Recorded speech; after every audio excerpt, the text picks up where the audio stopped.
lwaki goloza nti abantu bennakawa banneetaaga wali tebanneetaagirawo pani kisagala mugire kyomba mujja mujja kugira wano temunyiiza mmwe sagala munyiiza otegera bulungi nyo mujja kunyiiza buuza bibuuza bitegerekeka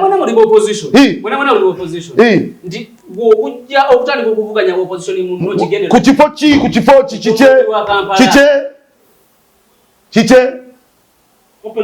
kike tuleme okuvuganya ekya Museveni kubanga kya Museveni ebintu mutandise bituma abantu wafe nkya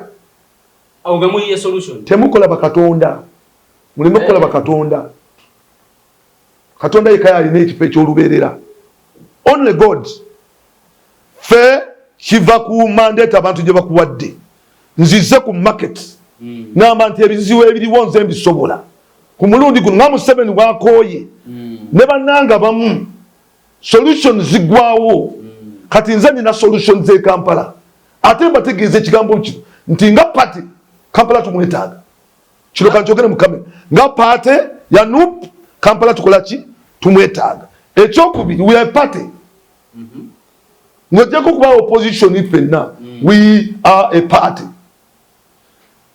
National Unity Platform ena agenda emu ku agenda gyeyina okulaba nti ekibuga kitambula nga kibuga National Unity Platform ena agenda emu ku agenda gyeyina okulaba nti ekibuga kitambula nga kibuga otegera bulungi nyo era kifuna obukulembeze obugenda okukulaakulanya bannakampala n'okufuula eggwanga amina ekibuga feesi ya Uganda nekisaanidde nga solution yakuleeta muntu alina experience mu kibuga asobola okukola teamwork otegera bulungi nnyo asobola okuzza trust y'abantu bannakampala mu bakulembeze otegera bulungi nnyo ekyo nga nze niyinza okukisobola ate nga mmanyi kyenkola. Lord Mayor is very good in law. Bulungi mateeka. Yes.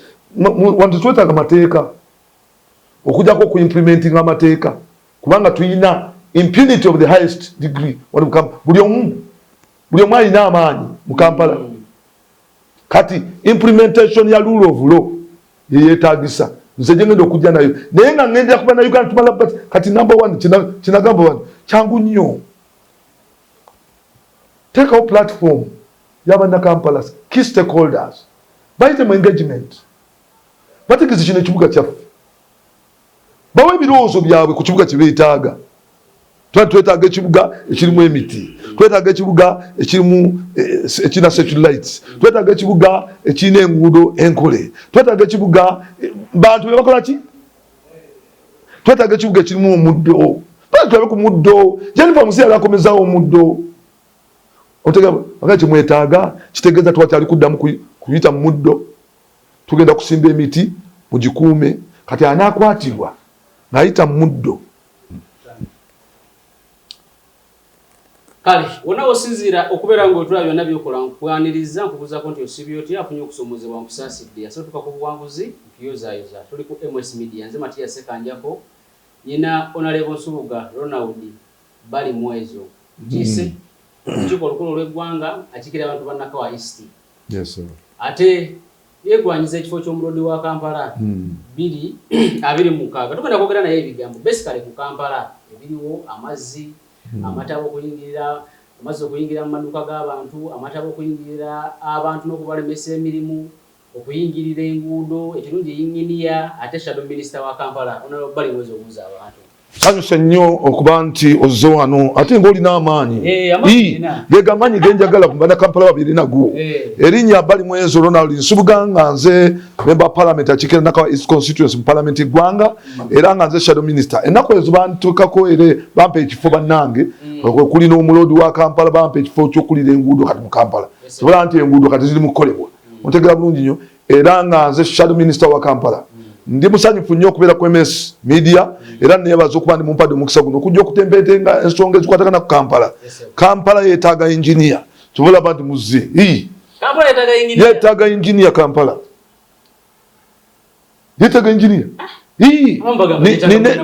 nedda ebizibu bya Kampala byonna biri engineer related byekwanaganya na bwa engineer byonna yogera kasasiro nze nagenda nensoma kasasiro Korea yogera ku myala yetaga engineering solutions yogera ku nguudo zetaga engineering solution kati anawa asinga atanga ne experience nene nnyo mu local governance nze gwe mulaba abatulaba era batuliza natandika mu 1993 netandikira ku kyabavubuka 1994 nenfuka chairman wa kyalo nga ndi muto kuggwe nalina emyaka 19 nembera chairman w'ekyalo LC1 ey'ekyalo nga nze chairman w'ekyalo 19 mu mwaka gwa 1998 nga nina emyaka 22-23 nenfuuka vice chairman LC2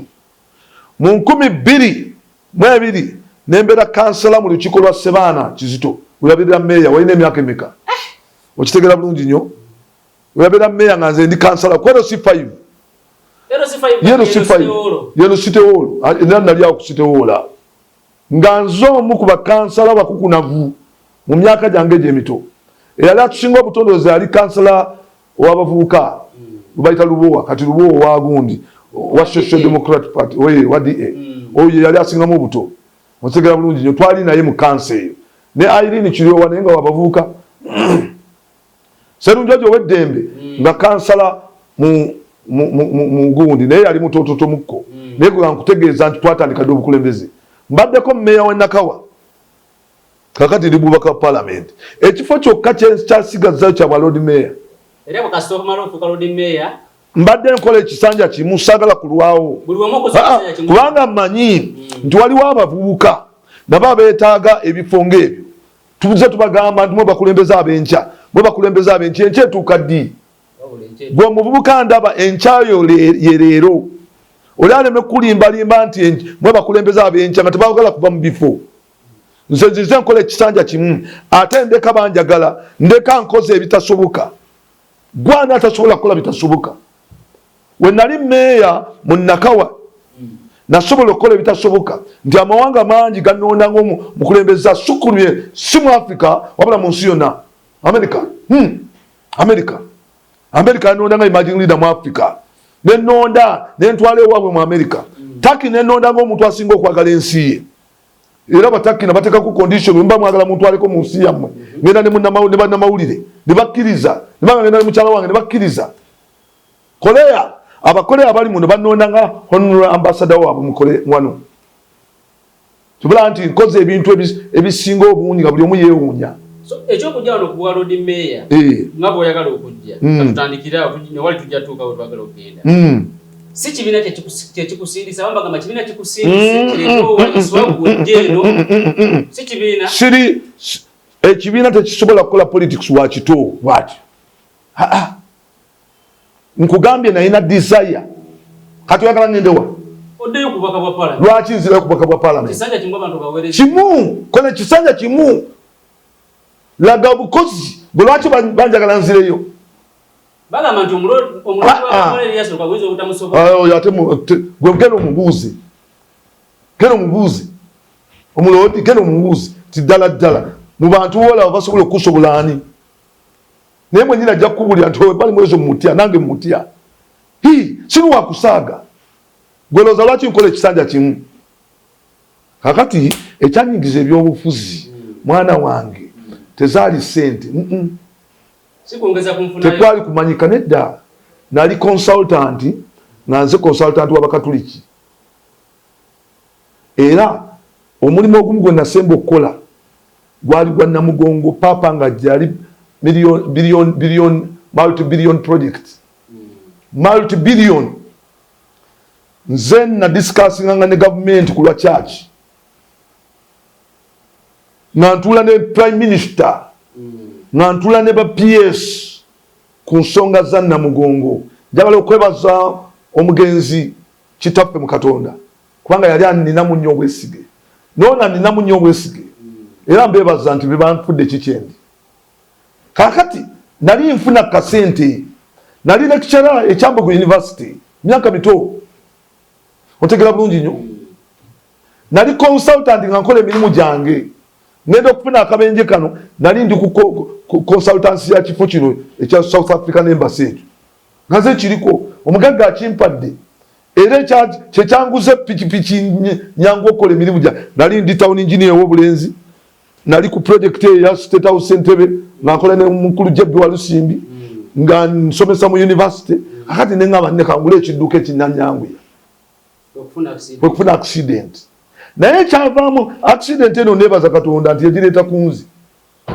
kubanga kyekyanyigiza ebyobufuzi wemala okufuna akabenje nenebuuza ani avunaanyizibwa ne baŋŋamba nti bakansala bannabyabufuzi awo namalawo essaawa 2 nga siyambiddwa naye nga eddwaliro liri awo naggulu tebalina ambulance era neŋŋamba we naafuuka omukulembeze kyensookerako ambulance nazigula ziri 4 ompulira bulungi nnyo neŋŋamba nja kukola eddwaliro nendikola clinic first aid clinic nengiteekako ambulance ezo 4 okusooka yasooka emu nenteekako neya pikipiki zino ennene ng'emmotoka wekoona omuntu pikipiki yesooka okugula pikipiki ennene eyo okitegera bulungi yesooka okugula ekkubo ng'eriko first aider ng'eri emmotoka wejja kuba emmotoka yinza okusanga jamu naye nga nina ne clinic ekitintale ya first aid otegera bulungi nnyo nenkola enteekateeka eyo nga ndi meeya nze nasooka kuba meeya okugula ambulance ya pikipiki n'okukola eddwaliro wennamalaawo wennafuuka omubaka parliament ate nengaziya nengula endala ambulance kumpi 3 gyeziri eziri specialized ziri 3 nendala ngikozesa kugundi nga ambulance nenga teri specialized nuwa ompona bulungi nnyo era zinyambidde abantu nenjukira n'emmotoka yange ya bulijjo ngikozesa obawo obulwadde omulwadde tagenda kufa nze nsigale mu mmotoka yange ng'ate bantu be bagingulira no nayo ngikozesa kakati ebyo nabikola we mbadde omubaka bingi byensobodde okukola nze nagenda ekoleya nsome kasasiro kubanga nalaba kasasiro atta abantu sisobola kubeera wano nga mubaka wa palamenti nga nfuna omusaala munene kyekindeeta nfuna omusaala munene time ey'okwogera tetugiina kubanga tuli ababaka bangi ababaka 529 kakati mbuulira gona okufuna ddi time okwogera okutukira ebintu byewamu neŋŋamba nti nedda kasasiro ngatta abantu ate bukugu bwange nze nina emmotoka za kasasiro mu constituency kubwerere nakakati eri ku ground ekola n'endala nagitumya ngikulagawo mu bifaananyi sasula driver nteekamu amafuta nesasula n'abagira kasasiro abantu aba bana owamu onfuna bulungi nnyo ku buli mmotoka kati eyokubiri eri mu kkuba ekolaki ejja onfuna bulungi nnyo kubwerere si motoka nti loole motoka ya kasasiro loole ya kasasiro specialized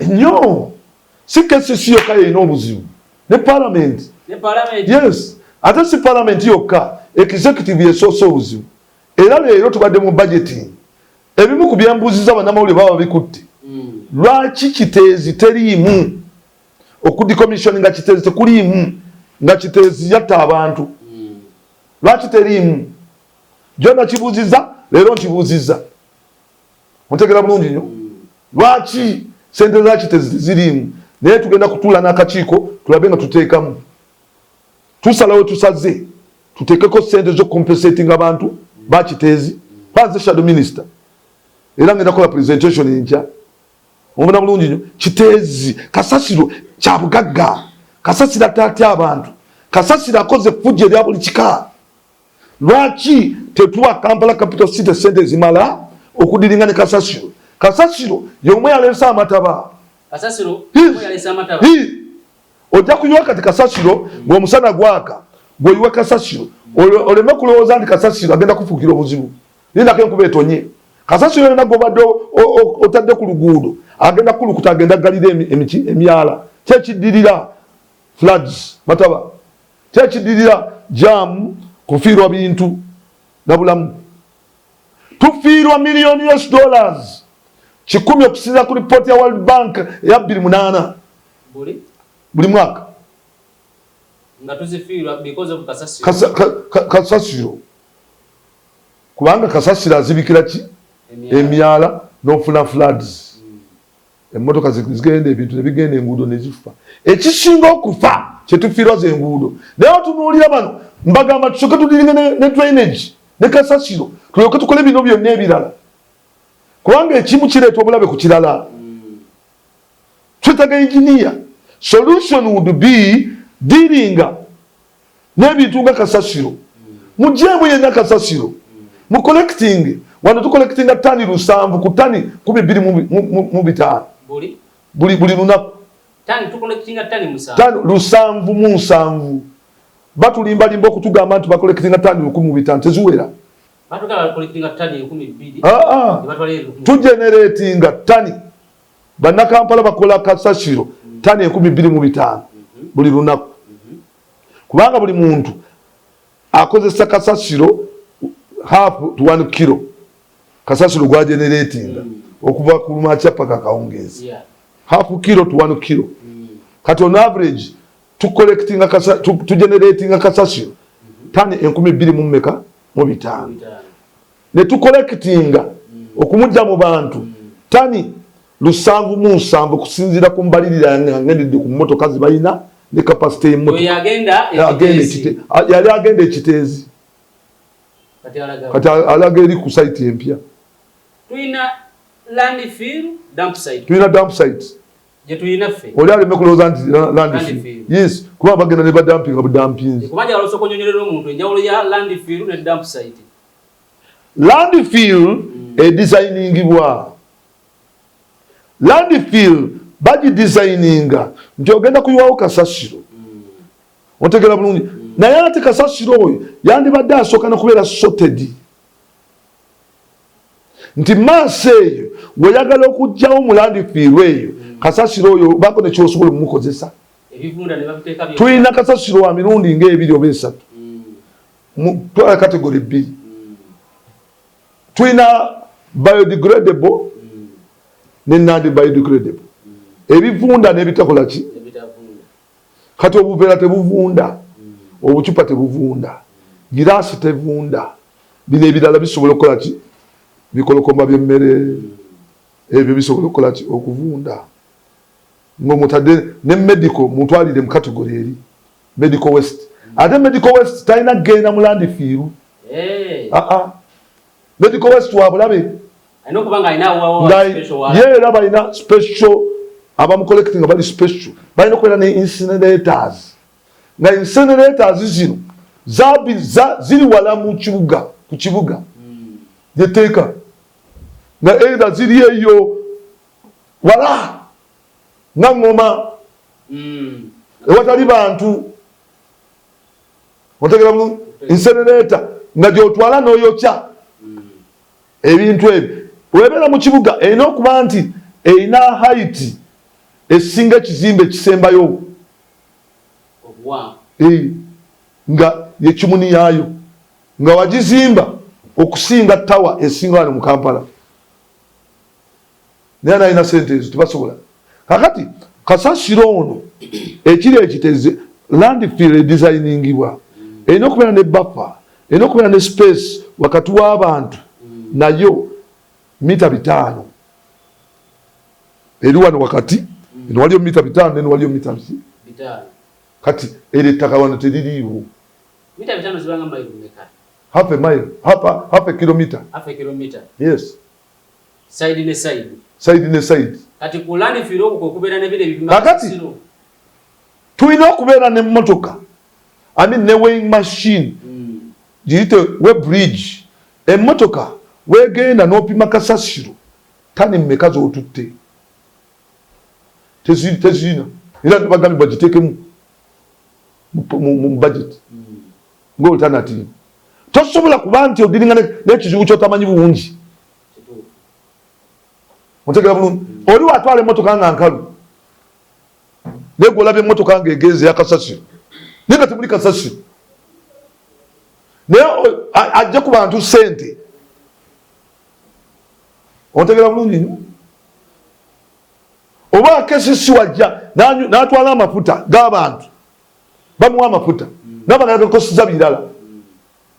Ontegera bulungi nnyo. Ye n'atandika olugendo lwe, temuli kasasiro mu mmotoka, n'agenda ng'agenza okuyiwa kasasiro. Oba mulimu ka haafu.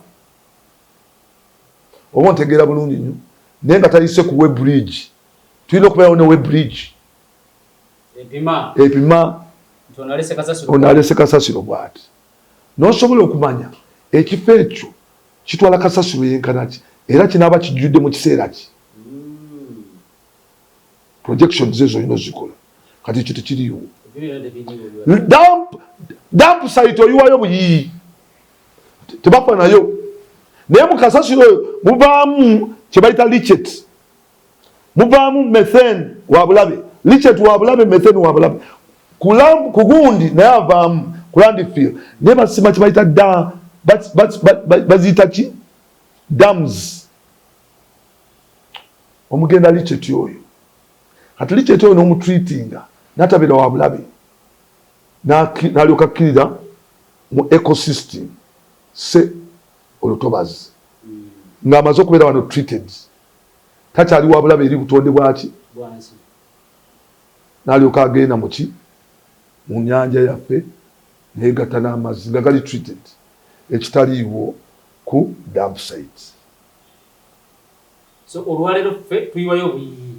Tukyaliwayo buyiyi. Naye tulina arrangement. Era proposal gyendeeta nti tukwate ssente eziwerako. Nagibagambye. Tukwate ssente eziwerako. Tuziteeke ku managinga kasasiro. Tuziyize ebintu bingi. Nabagambye number 1. Endwadde ebitundu 80 ku buli 100 ziva mu ndwadde za bujama kasasiro. Kasasiro waffe quality embi nnyo. Kasasiro si kasasiro paka nga takyalina mugaso. Kasasiro si kasasiro mpaka nga takyalina mugaso. Kasasiro tumukolamu amasanyalaze. Kasasiro akolebwamu ebijimusa. Ekireese obuzibu nti kasasiro waffe quality embi. Kasasiro wano abantu gwe bakola quality embi. Kubanga oli akwata pampa n'akwata dayipa byonna n'abigatta wamu ne kasasiro w'emmere n'abigatta wamu. Nejjukira waliwo abagenda okugyamu emmere y'enkoko y'ebisolo ne bakuŋŋaanyamu ebimeremere ebyo. Waliwo abagenda okugirya n'ogirya. Bw'oli agenda mu kasasiro okugyamu mmere. Nejjukira gwe wataddemu ne pampa. Enkuba yatonnye, B mulimu oba oluusi oli mulwadde wa kolera, B agenze mu mmere ono gy'alidde naye alwadde kolera. Kwegamba endwadde ne zeeyongera. W'odiringa ne kasasiro ogenda kukendeeza endwadde mu malwaliro. Eno gy'osiba abantu balwadde embuto, balwadde emisujja, balwadde ki, kasasiro ajja kuba solvinze. Kasasiro oyo azibikira emyala n'osanga nti ensiri zibreedinze, ekitundu ekibaamu omusujja. Ye kasasiro, obulabe bwa kasasiro. Kasasiro agenze mu nnyanja yaffe Nalubaale. N'akulukuta n'agenda mu nnyanja yaffe Nalubaale nti kati yonna enamu n'envunyu. Genda mu nnyanja Nalubaale, Lake Victoria. In fact, report yakoleddwa olunaku Lake Victoria yonna eri contaminated. Era etandise okwonooneka. Naye nga nakyo yemu ku nnyanja ezirina nakyo wota. Kasasiro yabireese. Newasanga national water sente zetujjako tujjeko sente nyingi ku mazzi. Amazzi bulusi gandi badde naga sente nolowa ku bwereere. Naye tujjako sente nyingi kubanga spendinga sente nyingi nnyo mu kutreatinga amazzi. Kati sente ezo ne zidda ku muntu waki wa bulijjo. Ye kasasiro. Kasasiro kya bugagga singa quality tuba tugirongoosezza. Quality ogirongoosa otya? Tusomesa abantu okusosola kasasiro. Oba mukolera. Okitegedde ekyo? Kiba kitya? Okusosola kwe kusorting. Sorting ng'evira ddala waka? Waka. Ebweru bwe kiri. Bakuwa obuveera. Ati wenkujira. Era nakyo bagambye.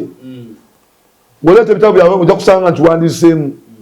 sortinga separatinga kasasira aliko emirimu gy'abavuka mingi ngenda kutonda emirimu wano mu kesi sojja kwewuunya era idea zange ezimu batandise duzigula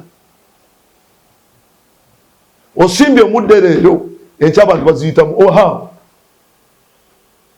bannayuganda amakakasa batandise oddogula idea zange nze yange za kusomesa bantu kuba nti ekibuga kyabwe kibuga kyammwe buli lwokiwamu kasasiro nekizibikira tekikosa abagagga bokka naawe gomwafu kijja kukosa n'abamu amayumba gammwe gagwe olw'amataba tufiirwa trillion mujamu buli mwaka trillion kankikutere money hours tufiirwa money hours essaawa ez'abantu okukola zebamalira mu jamu essaawa 24 buli lunaku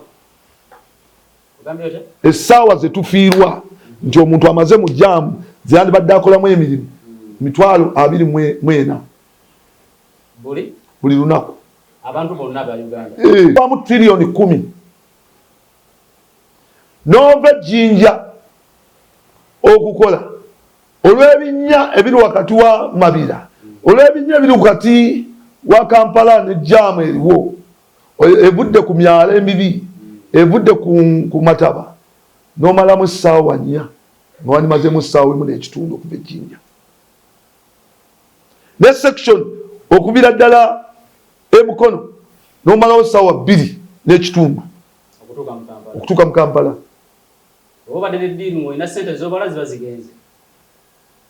kwegamba n'obanga obudde ebiseera ebyokukola maze essaawa 3 mu 10 ebiseera ebyokukola ku ssaawa 8 n'obanga osigazaako essaawa 4 naye neyalankira neweeri n'osigaza essaawa 3 of productive time eggwanga lyaffe lyerifiirwa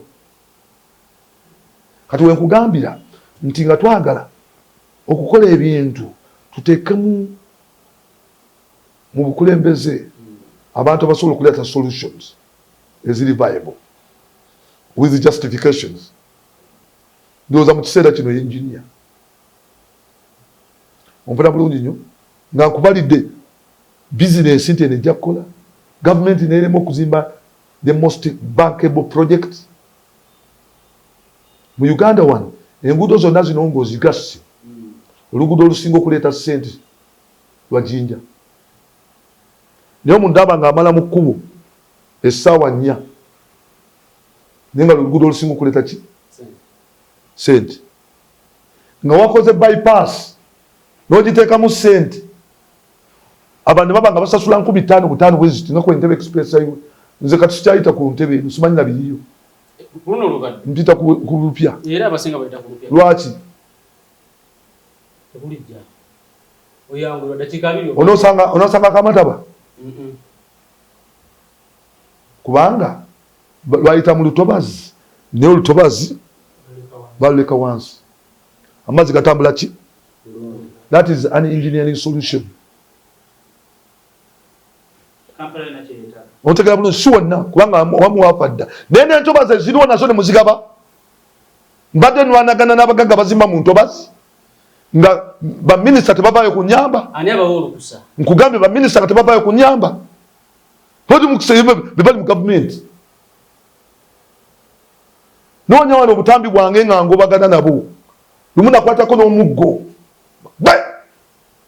uzanyisa ennaku ezo nago babe bugoloobi naye nga badde kabigano ne prime minister n'agamba nti abakkirizibwa okuzimbawo mu lutobazi ne leero nkyogeddeko ne bagamba nti abakkirizibwa ne bagenda ne mu kooti ne bafuna court order kakati amazzi gagendagendawa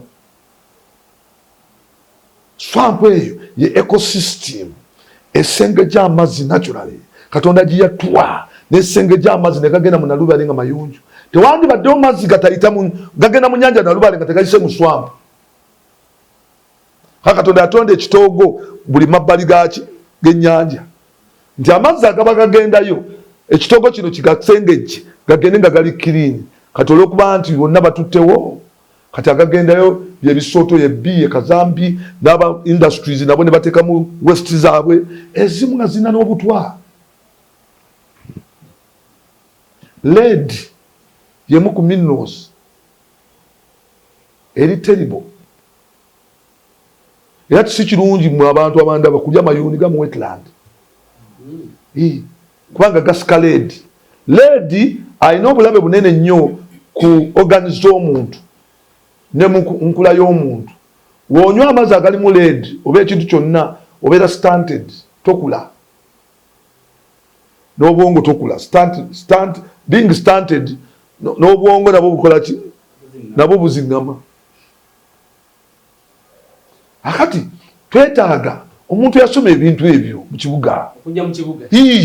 Twetaaga omuntu amanye enguudo. Nze kyanyingiza politics mmwe njagala mbagambe mu abantu bange tegaali sente nedda namala kufuna accident gye mbagambye kuno okugulu ne kuvaako ne kugwa wali okulaba kuno weekutuwe kufaanana kino kipiira. Nze sina kugulu kati nze nina obulumi obw'enguudo ndi victim wa luguudo lubi kyekyanguza ambulance nyambibwa sponsor ayambibwa. Abantu abamu tebafa lwa accident bafa lwa trauma engeri gye batwalibwa mu malwaliro n'ofuna accident n'obeera n'ogwamu omusaayi ewanga tebikyaliyo babuuza abantu b'enakawa ontegera bulungi kakati bankyaye kakati lwaki nziramu ekyo mbaddeko meeya we nali meeya nandi katuwuliriza we nali meeya mwana wattu w'enakawa nakola by'amaanyi era eggwanga erimu lyannondanga Turkey yannondanga the most patriotic Ugandan omuntu akyasinga okwagala ensi ye simanyi bakijja kuki ne mbagamba mumaze okunona netwagala tukutwaleke olabe banno abaagala ensi yaabwe ne mbagamba mwagala ngende ndabe sigenda nze kanjagala maaso ga kamera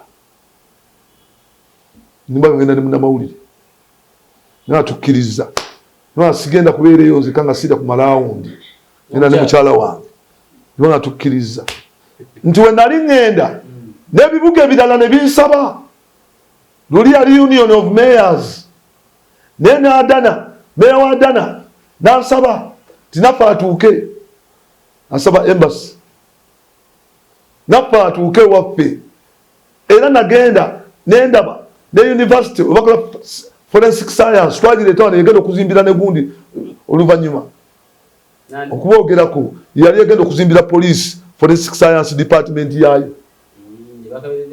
ebyo university ya Adana mutegera bulungi twagyogerako nendesanga ndowooza bategedde nti nagenda saategera bakigira naye oluvannyuma ennyo ne bakola ki nagenda okulaba nga bakwataganye nabo ne bampita n'okumpita era naliwo ku mukolo n'olwensonga eyo njagala okutegeeza nti we nagenda eri ng'omuloodi wa Nakawa mu kiseera ekyo saali muloodi nga meeya wa Nakawa nasobola okukola kye twinning relationship nenkola emikwano n'ebibuga nensayininga protocol nti tukolaganye mikwano bajja kupaa tuyambako ebimotoka ebikadde ne batatyeko bakozesa emmotoka emyaka 5 nze babinsindikire mba njabyetaaga batuyambeko mu kusoma era we nakomawo natuuza olukuŋŋaana lw'abamashek ne bakola application abaana bagenda Turkey okusoma we nakomawo nali navaayo nga nkoze enkolagana nga bagenda kumpeereza gundi 10 motoka bya gundi byaki bya fire brigade 10 nga ne Kayihura nsabyeko muweko abasajja bagenda okutraininga 10 nga bansabye abasajja okutuuka mu 2040 bagenda okusomesa fire fighting nga nkwataganye na Union of Municipalities.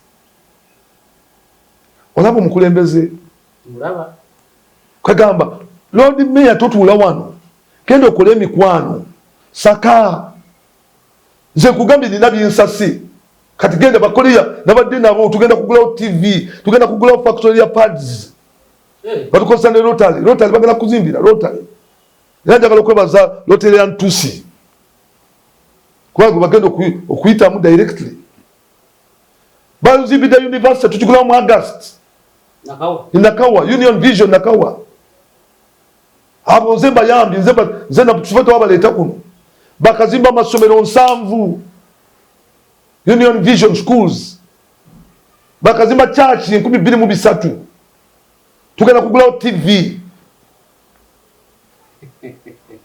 kakati ngodawongoza nya. That is the role of the Lord Mayor. Okola mikwano n'ebibuga bigenda okutuyamba. Kyogamba kibuzeemu talina mikwano gy'akoze. Nze ndabira kubireeteddwa. What is on table? Naye agamba bamuggyako obuyinza. Nze nina Bulwa alina motoka ya kasasiro. Bulwa bwe nina. Nze alobinza amasomero okujja. Bulwa bwe nina. Nze alobinza universities. Bulwa bwe nina. When they give you power, backward authority, what you're joking with authority? Nze wange kati nga jamu akwata mu kubo nga waliwo alese nonsense awo nesimugamba dda wabbali authority kanda wabbali nze jamu akwata wange I'm in charge. Authority means being in charge that the people of Uganda have given to you. Neno down otandika okugamba ate sina buyinza. Talina buyinza bamulemesezza omwaka sanje kisooka. Oyo simanyisaga nnyo okugera ku mulodi wange kubanga alina byakoze birungi. Negwe nga talina buyinza ate birungi byakoze byo bivuddewa. Nkubuuza ebirungi byakoze bye tumwogerako bivudde luddawo batalina buyinza. Nkubuuza answer me. Ebirungi bye tumwogerako byakoze biri luddawa nga tukana talina mutugamba mwe mutugamba talina buyinza. Birungi nga ki? Byogere. Sibimanyi. Kakati waki tubimanyi? Weekubye goal. Weekuba goal. Ona tutunule wano. Bambagamba nti opposition lwaki yerwanyisa.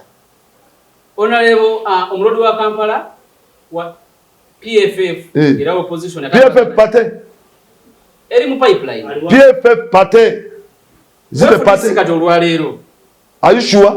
FDC twayagira ku tikiti FDC nawe oli wa NUP mwena muri opposition agenda yammwe ya kukwata buyinza era twali Kawempe North twala abo mulodi wa Kampala ku katuti kekamu neni naba NUP nga basabira na lukola akalulu kanti lwaki bali mwezo subuga inyinia tasigala wali wali lwaki sigala wano kubanga bonabone bifu byayo byo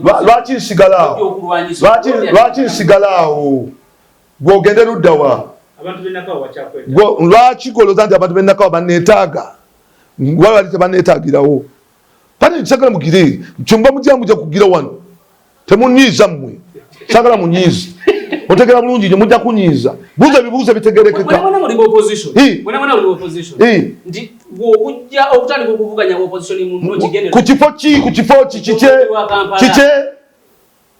kiche opposition tuleme okuvuganya ekya Museveni kubanga kya Museveni ebintu mutandisa bituma abantu bwafenca awo nga muyiye solution temukola bakatonda muleme kukola bakatonda. Katonda yekaya alina ekifo ekyolubeerera. Only God. Fe kiva ku mandate abantu gye bakuwadde. Nzize ku market. Ngamba nti ebizibu ebiriwo nze mbisobola. Ku mulundi guno nga Museveni bwakooye. Ne bannanga bamu. Solution zigwawo. Kati nze nina solution ze Kampala. Ate mbategeeza ekigambo kino nti nga party Kampala tumwetaaga. Kino kankyogere mu kamera. Nga party ya NUP Kampala tukola ki? Tumwetaaga. Ekyokubiri we are party. Ngojjako kuba opposition ifenna. We are a party. National Unity Platform and agenda. Emu ku agenda gyeyina okulaba nti ekibuga kitambula nga kibuga. Otegera bulungi nnyo. Era kifuna obukulembeze obugenda okukulaakulanya bannakampala. N'okufuula eggwanga ekibuga face ya Uganda nikisaanidde nga solution ya kuleta muntu alina experience mu kibuga asobola okukola teamwork otegera bulungi nnyo asobola okuzza trust y'abantu banna Kampala mu bakulembeze otegera bulungi nnyo ekyo nga nze nyinza okukisobola ate nga manyi kyenkola. Lord Mayor is very good in law. Bulungi mateeka. Yes. Wantu twetaaga mateeka okujjako ku implementing amateeka kubanga tuyina impunity of the highest degree. Buli omu alina amaanyi mu Kampala. Kati implementation ya rule of law yeyeetaagisa nze gye ngenda okujja nayo naye nga ngenda kuba na Uganda tumala kati number one kinagamba wano kyangu nnyo. Teekawo platform y'abanna Kampala key stakeholders bayite mu engagement bategeeze kino ekibuga kyaffe bawe ebirowoozo byabwe ku kibuga kye beetaaga. Twetaaga ekibuga ekirimu emiti, twetaaga ekibuga ekirina satellite, twetaaga ekibuga ekirina enguudo enkole, twetaaga ekibuga bantu bebakola ki, twetaaga ekibuga ekirimu omuddo. Tulabe ku muddo Jennifer Musia yakomezawo omuddo otegeka kyemwetaaga kitegeeza twakyali kuddamu kuyita mu muddo tugenda kusimba emiti mugikuume. Kati anaakwatibwa ng'ayita mu muddo penalty bweti batigiri ontegera bulungi nnyo.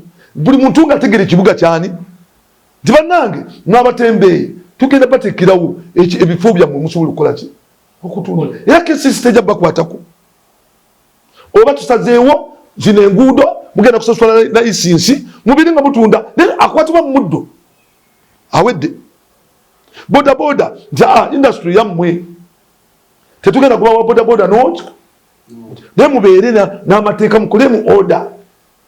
Number one mwagala babodaboda tukole tutya twagala tuvuge abakulembe abantu nga buli omu alina elementi eronde bwe kiri. Number two twagala tusasule omusolo ontegera bulungi nnyo naye nga mwe tuli mu kibuga tetukwatibwa. Genda olabe pikipiki z'abatuuze eziri ku police sente meka ezonoonekaawo ontegera bulungi nnyo. Kagamba mpitirivu naye lwaki lwabutayambibwa kuba nti batuukiriza amateeka bagenda kwekolamu omulimu ababodaboda wesange nti industry yaabwe bo bennyini bakula nayo ndi waba bakula tyatwagala kuleeta baasi mababodaboda musobola okukola cooperative tubayambeko mugule baasi. Industry ya transport bwetu bwekula kuza nga olaba obutale nasale yaba business people batandika mu katale naye avuddemu genda mu arcade avuddemu katale genda mu ki tobeerawo standard nti gwoli ku mudaala paka last mudaala twagala tulabe ng'okulaakulana ove ku ddaala eryo ogende mu dduuka mu katale mu dduuka ove mu dduuka mu katale ogende mu arcade okuze otandike okusubula n'ebintu ki yenkulakula y'abantu. Ekibuga mulina okukiyamba. Nze ng'omuloodi nina n'ebbeetu okweyimirira abasuubuzi bange kenda okwogerezeganya n'ebibuga nimbaga bannange eno mwina zigundi n'ebintu bino bitunda ewaffe naye temusobola kuba bantu bange bintu nembeeyimirira ne batunda nebaza ssente. Trust kyebayita trust kozesa trust okitegeera trust yekyasinga okukola business. Ebyo byonna abakulembera Kampala denti babikola. Nati njagala bireeta kati gwomanyi nti ewange nakawa ndi bajuwakali abasinga bonna balina ebbaluwa ez'obukugu mwekyo kyebakola. Juwakali bano abawelding abo abakola ebyenviiri abatunga nti abasinga mbawadde wakazi pass ebbaluwa eziri international ng'osobola ogikozesa ebweru okufuna omulimu era be twatwala ebweru okukola twa exportingako ebweru abaana bali mu bugagga. Nkuwa abaana be twatwala mu welding yokka bali bagenda kukolera miliyoni 2 n'emitwalo ameka 2 batandikira ku 5-8 omwezi naye nga tukoze tutya tetuba tutte mu university kusoma kubanga DIT bakugu mwekyo nina center examininga ewange nakawa mutegera bulungi nnyo ne sente ye era ludda nina ekifo kyaye mu Nakawa naye tetuba examining irawo tugenda we bakolera nenda we examiners we bakola ki kwa wali ebikozesebwa ne baganda naka sumula bloka ya pichipichi go sumula motoka mutegera bulungi kyogamba kyomanyi ng'okisumula ng'oddamu ng'okisibanga bagikuba ekisumulo ng'eyaka ng'ofuna certificate awelding ati welding edirisa tulabe weldi yefaanana etya tulabe gundi engeri gy'osalamu grinder ogikozesa otya examiner ali awo mwena abatunuulidde wagaba maxi ne tukuwa kibayita workers pass ne tukulinyisa omutindo jukira bano nabalinyisa omutindo era agenda okufuna miliyoni emu n'emitwalo 2 ali ku miliyoni 5 n'emitwalo 8 ziratandikira ku kati simanyi bafuna mmeka era kansala yabamu yabaleta bamuweereza bamwana essimu ya miliyoni 3 n'emitwalo 8 yes kakati oyina oku addinga value gwe mulodi oyina oku addinga value ku bantu bo wa addinga ko value nanda okutambula tegeeza abantu byenneetaaga okugenda bakolera abantu banyaniriza mwe muvuneyo time mutambuleko nange mulabe wangambye wansanga mu katwe yali etya abantu babakuliriza tebampuliriza tebakkiriza abakatwe abo nabagambye ngenda baleetera system eyo mbawe workers pass oli akoma mu pitu naye mukugu mu ekyo kyakola asinga nowemakerere mu ekyo kyakola kubanga kyetwetaaga is productivity abantu kyebeetaaga ayagala dirisa ddungi si walisomera luddawa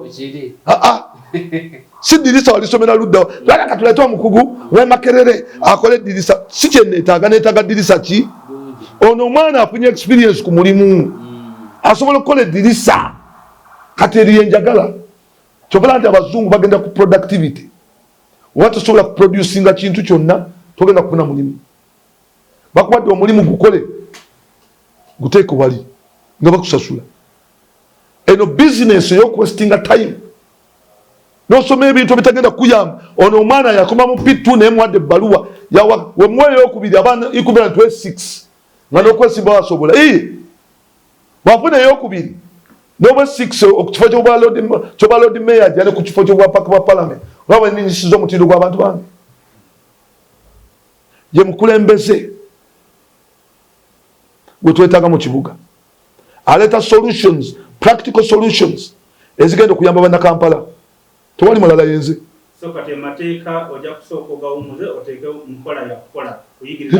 amateeka makulu kugambye oga implementinga tulina amateeka amalungi naye kugambye amateeka sooka ogasomesa abantu naye nabo benyini sooka obayite nkugambye sooka oyite abantu bagamba n'ekibuga kyammwe mwagala ekibuga kifaanana kitya titwagala ekibuga ekiyonjo waliwo etteeka erikwatagana ku kibuga ekiyonjo wiriri sooka ondege ompulirize waliwo etteeka eryakasasiro tibanda twagala ekibuga ekiyonjo tami kasasiro kyemwagala nti etteeka lirino etteeka ligamba nti omuntu yena akwatibwa ng'ayiwe kasasiro anaakwatibwa anaakola leba bulungi bwansi bw'abanga munaku watulibwa ng'alinaku kasente anaasasula fayini ya $40 wanaaba nga ekyo kisusse nga wafujjo yakakwatibwa emirundi ng'ena anaasibwa emyezi 6 tibana mulirabye etteeka nti mulirabye etteeka lyeryo wawe eriri nga litandika okuluma naye nga bo bennyini bakola ki balikiririzaamu Rwanda bwekito bwe kiri nakwata bayinza okuba nti supervision tebagirina emala njagala okuba nti tuteekawo kyebayita performance contracts performance what gwe nkuwa omulimu gwe guno kati lema okukola ebitundu 7 ku buli 100 ombulire lwaki nga nakuwadde ebikozesebwa nsange kasasiro ku ebweru tukola balina platform e Rwanda we basanga kasasiro ku luguudo oli akubye ekifaananyi akiweereza ku platform eyo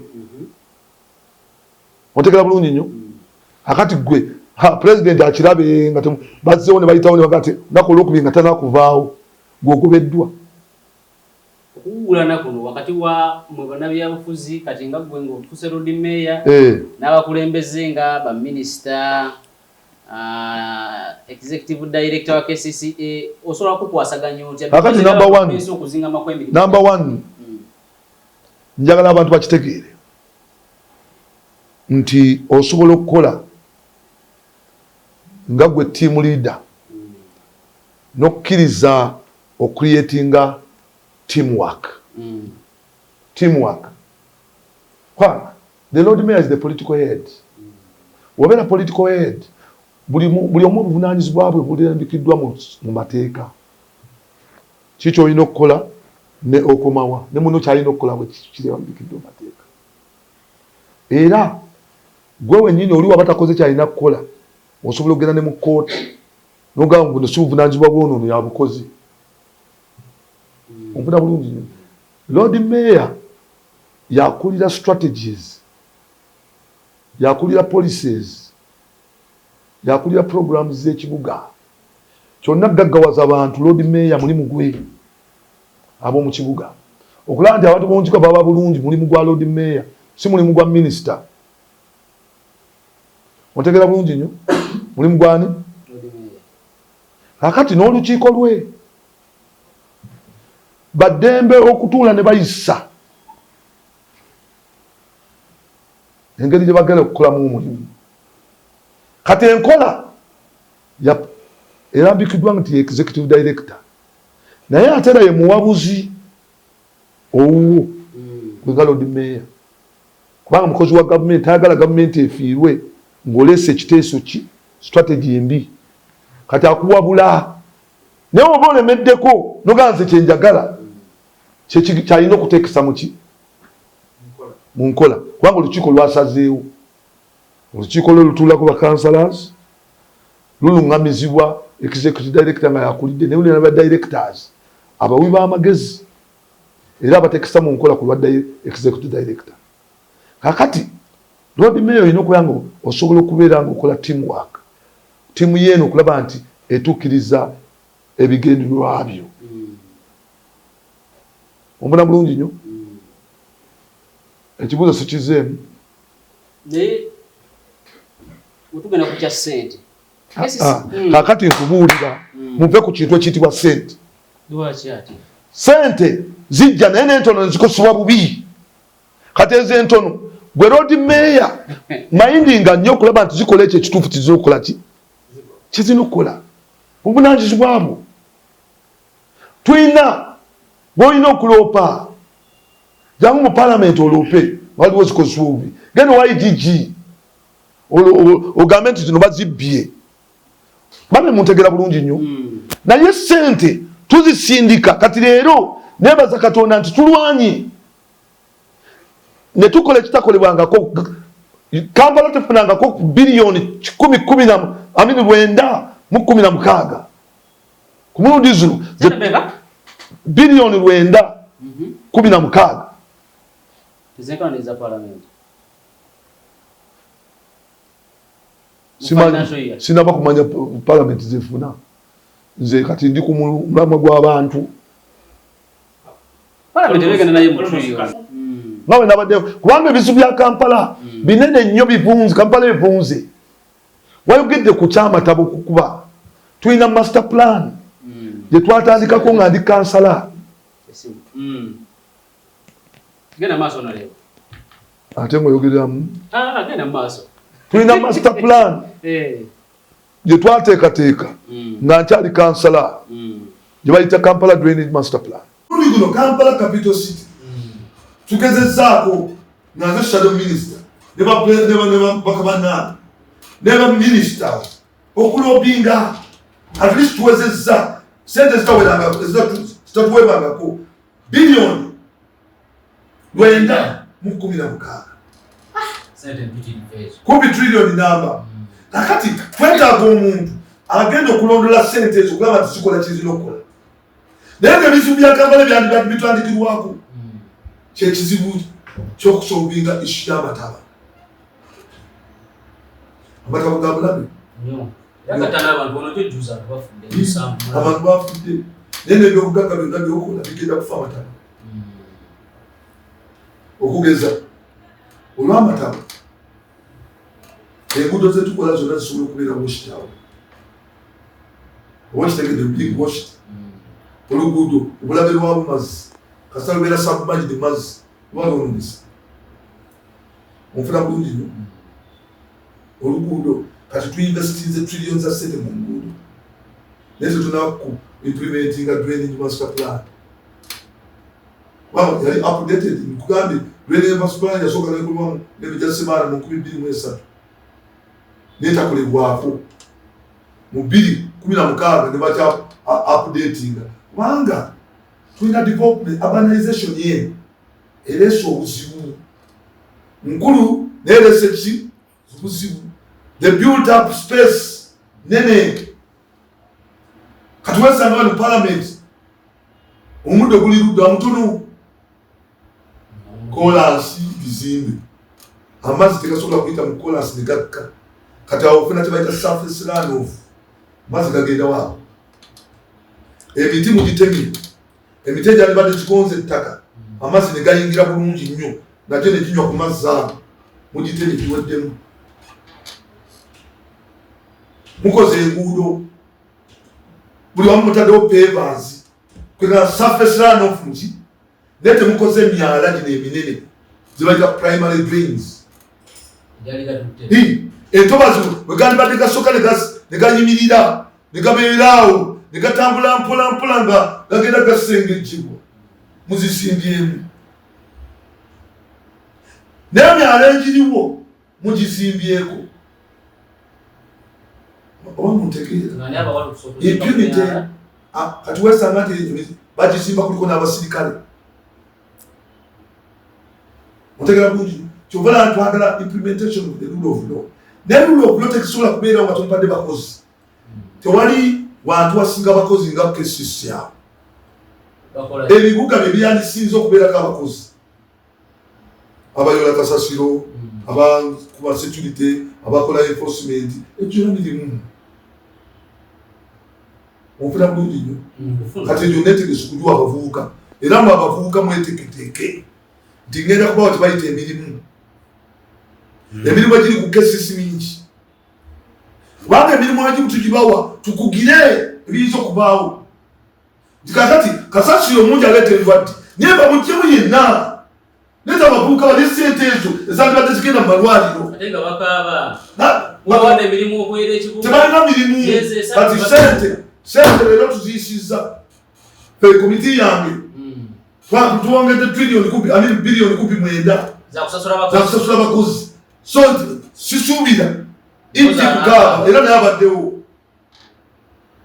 kakiiko kange tekakolako ebyo nga nti waliwo esikoze nva mu palamenti nga kyetaagibwa naye ate ndaba waliwo kasasiro tasobola kutta bantu nesigala mu palamenti nga tuli ababaka 529 ng'onoonya n'okwogera oluusi n'olemwa naye wali nga nze okwebekera tayimu gyenjogerera osaaga olumba walimu na FSC nze mujja ekigambo opposition era mulabe nti abaopposition abamu sijja gamba nti yeye oba yoyo nga beekubira onfuna bulungi nnyo beekubira nakati nze kugambye nzijjaawo ate tewaliwo n'omwana kisobola kungamba tojja webanga akoze bulungi wali nga mubaana waana kati ate wano otegera bulungi nnyo nze waliwo enakawa lwensanga nga tewali makubo ndesewo amakubo ngati waliwo bukubo bwa bigere genda wano mbuye obuze odongo oluguudo lwaita odongo nenegayira abantu banejjamu kioski tuisewo bwe nebakkiriza you have to negotiate kati ngenda ku negotiatinga n'abakulembeze era munindeko nalukolombo yamiza omuntu sente zizimba nalukolombo eziri naye tetulina sente za kulirira abantu era nze njogera nabo mujja kufa nekino kyewenyumirizamu leme kituukako mpa futi 5 nga ziyomwala tuguzimbe sente bwe ziri ezizimba za nalukolongo mu kidipu mu 2016 kidipu 2 neziddayo nga compensation teriiwo na kakati siba kwogera ku nguudo zineza compensation bali tewali nga bantu bagala kweka nebagamba nedda mufiirwa bagamba ne luno jinja Kampala Jinja Express compensation teriiwo Kwa sente mwazi ulanga government. Kati ya government webisingira. Sente wezili ezo. Eza compensation wezili. Washitegera bulungi. Kati nono ensonge. Nze ndowooza nti ebizibu bya Kampala bya kwandolinga niwakubadde priorities zaffe zezikyamye. Soko okole myala. Amazzi gatambule.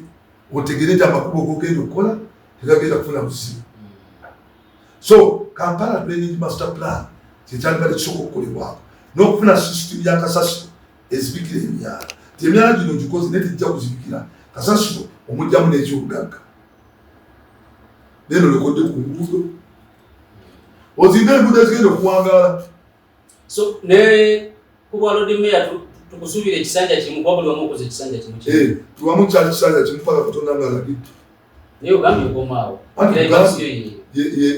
yandibadde Watukola na expenditure cha president kulikachiko na nyinicho wali kalacho kama cha president liko na nyinicho cha Lord Mayor yakakola kisa twakola jana lote bile muganda wa twakola kibaita constitution yafu yeni ndaka no gazeti kibacha no gazeti nene lizo tutuya abacho gano gazeti ngegambe cha igamba nti omuntu anakola ebisanda bibi bimala omuntu okukakasa abantu nti mukozi naye okola kimu kitegeeza ofiiriza abantu nedda ate nga nvaawo nga bakyanjagala lwaki bampuwalala kati ekisembayo Katonda yampita